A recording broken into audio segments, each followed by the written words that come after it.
So, ito naman yung mga tinanim ko kahapon. Ayan, alokbati. Ito ay pandan. Tsaka, malunggay. Nagtanim pa ako ng malunggay. Para may kasama to ang Laguna. O, sa paso, ang liit kasi ng paso. O, plano ko ngang bumili ng malaki. Para i-ano ko lang. Ipatong.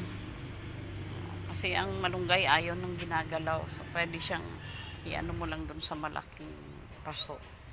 Tapos saka mo na lang tanggalin yung paso niyang maliit. Ayan. So, ito pa yung tinanim ko. Yung saging. Galing Bicol yan. Ayan. Dala-dala ni Sarah. Ayun, alokbati. At saka yun. Ito talagang pinakaano ko dito. Itong saging. Ako tuwang-tuwa, meron na akong saging dito sa rooftop. Ayan. So, ito, ang itatanim ko talaga dito yung siling, labuyo. Kaya nang pinapalaki-laki ko pa. Nakaano pa lang kasi siya. Parang pinapatubo pa.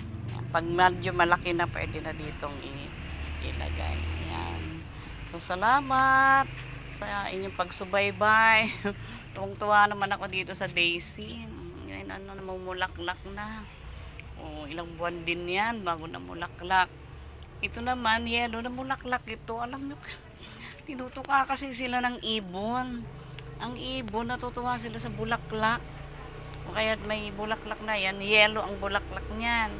Ito ay orange. Ayan, so, parang ang sinisimulan na naman tukain, no? Naglalaglagan na naman. Ayan. So, ang mulberry ko naman, ayan, namumunga na. Ayan. Ayan, may mga bunga na naman. Ayan. Salamat. May mga bulaklak. O, diba, kinalbo ko na yan, kaya namulaklak na. Kailangan talaga kalbuhin na naman. Kasi pag kinakalbo, namumulaklak siya. Nilayo ko kasi inaano ng aso. Kasi maayaw, pinuputol. Gusto niya ang mulberry. Kasi yung masarap naman talagang dahon ng mulberry. Ayan. Hindi nga lang ako makapaggulay. Ginugulay ho ito eh. Kaya lang, medyo busy tayo ngayon eh. Kaya kahapon, nagluto lang ako ng munggo. Ayan mga hinog na sila Ayan, mga mulberry, daming bunga. Nalaki kasi ng dahon.